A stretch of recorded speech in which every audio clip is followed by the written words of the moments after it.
It is sometimes as though things are simultaneously hot and cold, rainy and sunny.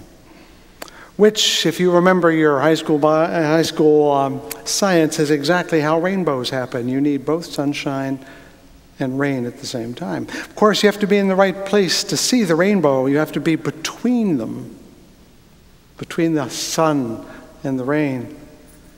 And I think that's one of the reasons people come to church.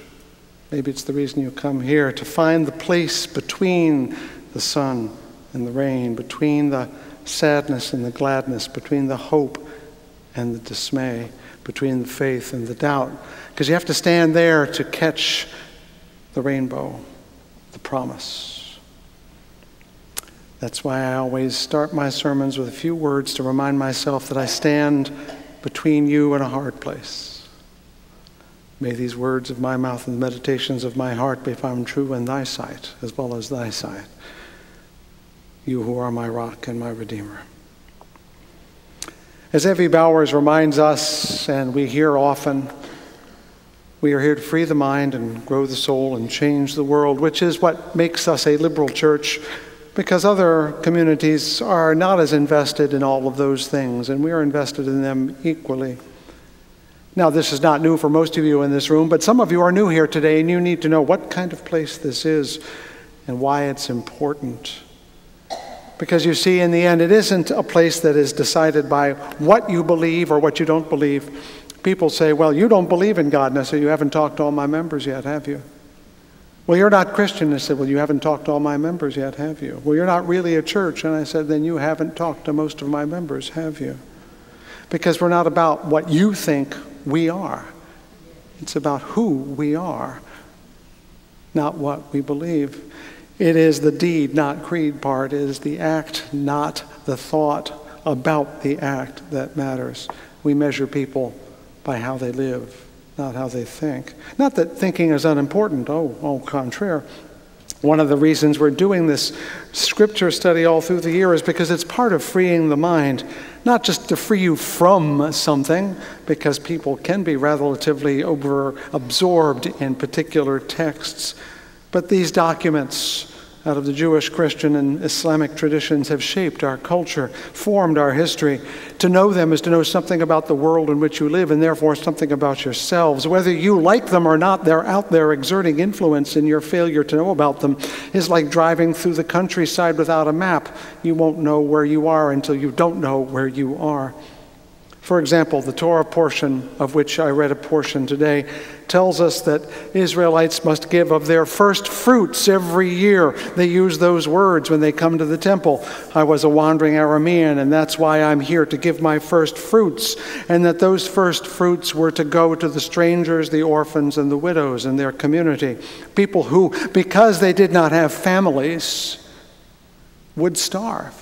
Because in ancient society, you were supported not by the pluck of your endeavor, but by your mothers and fathers and aunts and uncles and cousins and all the people around you. And if you were an orphan, you had no one to look after you. If you were a stranger, you had no one to look after you. If you were a widow, you had no one to look after you. You were literally alone in a world, and you really could starve. And so the Torah tells us that we are supposed to feed those we're not related to, because they belong to your community, whether they belong to your family or not.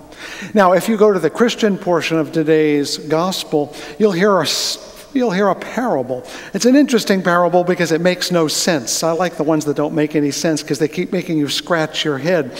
In the Christian parable, Jesus tells of a man who had a vineyard or a farm, it doesn't matter which, and he goes out in the morning and hires some workers, probably some day laborers down there somewhere on the west side. You can usually find them. They're next to one of those all-day stores. And he says, I need some workers. And he goes and hires 3 or 4 of them, but it turns out the workers aren't enough. So he goes back at lunchtime, finds some more day laborers. Juan Manuel, I need some more help. Come on in, and takes them over to the farm. And then at 3 o'clock in the afternoon, he has to come back into town and hire even more laborers because he wants to get it done before dark. And so when dark comes, the owner goes to all the laborers and pays them all out, and he pays them all exactly the same amount of money. Now, if you've been working from 9 o'clock in the morning, and the person who came at 3 o'clock got the same amount of money, how would you feel? Cheated. Gypped. And yet Jesus is telling us this story in which the owner says, are you to be jealous of my generosity? Makes you scratch your head. What does this mean? Reminds us of that other passage in Matthew in which, you might remember, it is quoted that the laborer is worthy of his hire. In other words, he should get how much he's entitled to for the hours he's worked, not just because he showed up and because... So that begs a question in my mind I want you to ponder with me. It's a question that informs not only these things, but what I want to talk about for the next 10 or 12 minutes. What are we worth?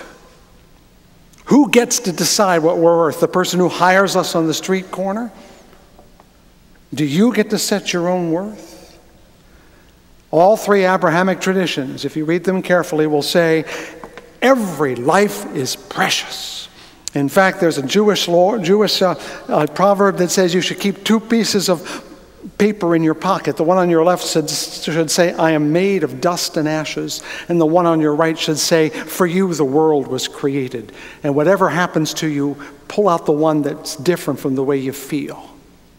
To remind yourself that you're not the king or the queen, nor are you nothing. But you'll notice that that advice doesn't say you're just like everybody else. It takes you to the extremes. You're dust and ashes, or you're the king or the queen. What are we worth? Are we just like the flowers of the field that flowereth and then waste and then fade at the end of the day? Or are we made little lower than the angels? We don't know. So that's why we're not good at this. What are we worth thing? And I think that's the part that we mean when we say grow the soul. Because it's not just enough to sit around and look at the scripture and say, well, that's obviously not true. We should let that scripture get inside us and make us ask strugglesome questions like, what does life mean? Is it worth anything? What am I worth? Why am I here? Grow the Soul Ministry is doing lots of work. Many of you are taking part in Mr. Muchler's Awakening the Ego thing. Well, that's just a new way to ask these questions again, these ancient questions. Who am I? What am I? What do I belong to? To what am I accountable? What does it matter? The riddle of what life means is as old as we are, and every tradition squares up with it and tries to answer that question. And I'm convinced that much of spirituality is not about learning something that you don't know, but clearing away the brush and the overgrowth of the things people told you things were supposed to be. Getting rid of stuff, paring down to what I call the geology of the human heart, the place where everybody asks the same questions and is equally unsteady about their answers. I don't know nothing. Anybody know better than me in this room? I don't think so. Because when we really ask those questions, we are all darn stupid. That's good news, by the way. Because there are a lot of people out there pretending to be smart. And it's remarkable how many people actually believe them. Now, every year at Fountain Street Church, we try to take a large question and look at it all the way through the year. This year, I thought we would talk about this riddle of being human and what it means to be religious, the things that makes us who we are. But it probably is better to say you're going to hear more about human rights and human wrongs, the ethical challenge of being alive, the enigma of human nature, that it can be so great and so magnanimous and so majestic and also so dreadful. I continually think of a poem by Alexander Pope in his essay on man. I'm going to read a portion of it. It's old. I know I've read a part of it before, but he really gets it well. He says, "Know then thyself. Presume not God to scan. The proper study of mankind is man, placed on this isthmus of a middle state, being darkly wise and rudely great, with too much knowledge for the skeptic's side, too much weakness for the stoic's pride. He hangs between, in doubt to act or rest, in doubt to deem himself a god or beast, in doubt his mind or body to prefer, born but to die, and reasoning but to err. Alike in ignorance's reason such, whether he thinks too little or too much, chaos between thought and passion all confused, still by himself abused or disabused. Created half to rise and half to fall. Great Lord of all things, yet prey to all.